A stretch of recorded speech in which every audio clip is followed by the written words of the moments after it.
اس میں بھی کوئی شک ہے کہ پاکستان کے اصل خادم کون ہیں؟ بابا قوم حضرت قائد اعظم رحمۃ اللہ علیہ کی رحلت اور ہمارے پہلے وزیر اعظم لیاقت علی خان کی شہادت کے بعد دھوتی کی رفتار سے زیادہ تیز آنے والے خادموں کی لائن لگ گئی۔ ہماری ریاست ابھی تک ان خادموں کی لگائی ہوئی لائن یا لکیر کی فقیر ہے۔ دنیا ترقی کرتی چلی گئی، آگے بڑھتی گئی، ہم بھی ہاتھ پر ہاتھ رکھ کر نہیں بیٹھے، بلکہ جس رفتار سے آبادی بڑھتی گئی اس کی ڈبل رفتار سے پہلے سے ڈبل سائز والے خادم بڑھ گئے۔ بڑھنے کی اس دوڑ میں خادم آگے نکل گئے، قوم اور سلطنت دونوں کہیں پیچھے رہ گئے۔ جمہوریت نوازی نے اس قدر ترقی کی کہ جسے دیکھ کر جمہوریت آج بھی شرما رہی ہے۔ جس طرح سیکنڈ ورلڈ وار کے بعد تاج برطانیہ نے یورپ اور مڈل ایسٹ میں نیا ورلڈ آرڈر لاگو کیا، اسی طرح ایوب خان، آغا یحییٰ، ضیاء الحق اور پرویز مشرف نے اپنے اپنے دور کا ڈیموکریٹک آرڈر نافذ کیا۔ ایوب صاحب کے دور میں بیسک ڈیموکریسیز کا قانون آیا۔ یحییٰ خان نے درباری مولویوں اور ایک نان مسلم جج کی پارٹنرشپ سے اسلامی نظام کا مسودہ بنوایا۔ ضیاء صاحب نے پان اسلامزم کے بینر تلے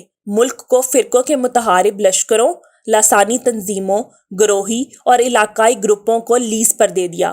وہی لیز ہولڈر آج جمہوریت کے اصلی تے وڈے خادم ہیں۔ پرویز مشرف نے political parties order 2002 personal ordinance کے ذریعے نافذ کیا۔ آج اس آرڈیننس کے بچے لومڑی کے بچوں کی تعداد میں پھیل رہے ہیں۔ جمہوریت کی اتنی بڑی خدمت دیکھنے سے پہلے دو نکات پر نظر ڈالنا ضروری ہے۔ پہلا نکتہ ہے فارن فنڈنگ۔ شاید یہ کہنا بے جا یا بے محل نہ ہو کہ اس وقت ہماری سیاست کے تقریباً سارے ستون بلکہ منجی پیڑھی تک سب فارن فنڈنگ پہ کھڑے ہیں۔ International monetary fund, world bank, ADPB ہماری ریاست و حکومت چلانے کے لیے فنڈنگ کرتے ہیں، دنیا کے مہنگے ترین سود کے ریٹ اور سود واپس لینے کی شرائط لگا کر۔ ایسی شرائط جس کے نتیجے میں 22 کروڑ لوگ محنت کر کے جو مال و زر اکٹھا کرتے ہیں اس سے بمشکل بیرونی قرضوں پر لگنے والے سود کی سماہی قسط ادا ہوتی ہے۔ قرض کی اصل رقم اپنی جگہ نہ صرف باقی رہتی ہے بلکہ روپے کی ویلیو میں کمی کی وجہ سے قرض مسلسل بڑھتا جاتا ہے۔ تازہ مثال پچھلے تقریباً 4 ماہ سے بآسانی لی جا سکتی ہے۔ 4 ماہ میں پاکستانی روپے کی قدر میں 30% سے زیادہ کمی ہوئی۔ سادہ مطلب یہ ہے کہ پاکستان پر اگر 100 ارب کا قرضہ تھا تو اب وہ بڑھ کر 130 ارب روپے ہو گیا ہے۔ فارن فنڈنگ کی اور بھی بہت سی شکلیں ہیں، مثلاً سیاسی جماعتوں کو فنڈنگ، جس کے 2 کیسز رپورٹ شدہ ہیں۔ پہلے کیس میں مذہب کے نام پر سیاست کرنے والی جماعت کے لیڈر لیبیا سے ٹائر ٹیوب میں ڈالر بھر کر لائے جو واہگہ بارڈر پر پکڑے گئے۔ دوسری فارن فنڈنگ کا انکشاف بینظیر بھٹو شہید نے کیا۔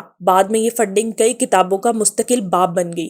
بی کے مطابق اسامہ بن لادن صاحب سے نواز شریف نے فارن فنڈنگ کے ڈالرز لے کر منتخب حکومت کو رجیم چینج کے راستے نکالا۔ ذرا آگے چلیں تو بہت سی مذہبی فلاحی تنظیمیں اور ادارے، مسجدیں، مکتب اور مدرسے فارن فنڈنگ پر چلتے ہیں۔ یہ سب کچھ جائز ہے، چلتا آیا ہے، چل رہا ہے اور چلتا ہی جائے گا۔ بڑے صحافی بطور دانشور فارن فنڈڈ بیرون ملک دورے شورے کر رہے ہیں، یہ سب بھی حلال ہے۔ بیرون ملک مقیم 1 کروڑ پاکستانی دنیا بھر کی غیر ملکی اور غیر مسلم کمپنیوں میں نوکریاں کرتے ہیں۔ وہ وطن کا سب سے بڑا سورس آف انکم بن چکے ہیں۔ 40-42 ارب ڈالر ہر سال پاکستان کو فارن فنڈنگ سے بھیجتے ہیں۔ یہ جانتے ہوئے بھی وہ پاکستان میں صوبائی اسمبلی، قومی اسمبلی اور سینٹ کا الیکشن نہیں لڑ سکتے۔ ان سمندر پار پاکستانیوں کو رائٹ آف ووٹ دیا گیا جو امپورٹڈ رجیم چینج نے آتے ہی واپس لے لیا۔ مغرب میں امریکی شہری اور مشرق میں افغان پاکستان سمیت ساری دنیا میں اپنا رائٹ آف ووٹ استعمال کرتے ہیں۔ جہاں ہیں وہیں بیٹھ کر اپنی پسند کے امیدواروں کو اپنے ملک میں ووٹ ڈالتے ہیں۔ پاکستان میں سپریم کورٹ کے 4 فیصلوں کے باوجود سمندر پار پاکستانیوں کو یہ حق نہیں دیا جا رہا۔ الیکشن کمیشن کے تازہ فیصلے نے پاکستان سے ان کی ہمدردیاں مشکوک بنا دی، بلکہ بہت سارے ایسے ہیں جن کی قومی شناخت بھی مشکوک کر دی گئی۔ ہم دنیا کا واحد ملک ہیں جہاں اچھے دہشت گرد اور برے دہشت گرد کے اصول پر اچھی فارن فنڈنگ اور بری فارن فنڈنگ کا قانون پایا جاتا ہے۔ اگر کوئی بغیر کسی سورس کے حرام کی کمائی کرے پھر ڈرٹی منی کی لانڈرنگ کر کے وہ فارن فنڈ پاکستان لے آئے تو یہ قانونی طور پر جائز ہے۔ نہ منی ٹریل پوچھا جائے گا نہ ہی رسیدیں۔ ہاں،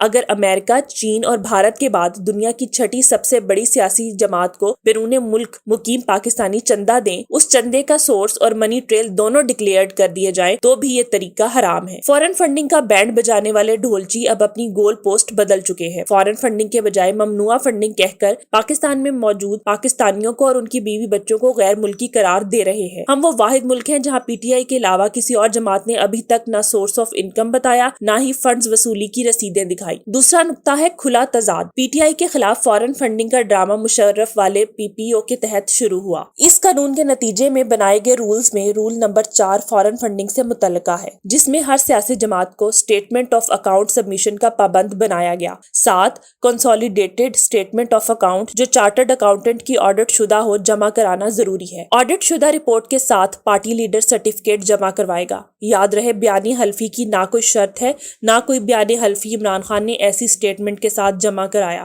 دراصل بیانی حلفی وہ 50 روپے والا اسٹامپ پیپر ہوتا ہے جو شہباز شریف نے لاہور ہائی کورٹ میں نواز شریف کو باہر بھجوانے کے لیے حلفیہ تحریر کے ساتھ جمع کروایا تھا۔ لکھا وہ نواز شریف کو 4 ہفتے میں واپس لائیں گے۔ فارن فنڈنگ والے پوری تیاری میں ہیں۔ پی ٹی آئی اور عمران خان پر فاشزم اور کیپٹلزم کے ڈرون حملے کی تیاری ہے۔ ہوگا کچھ بھی نہیں، سچ قتل نہیں ہوتا۔ ان دنوں حضرت جلال الدین رومی کی نادر روزگار مثنوی مولوی مانوی پڑھ رہا ہوں۔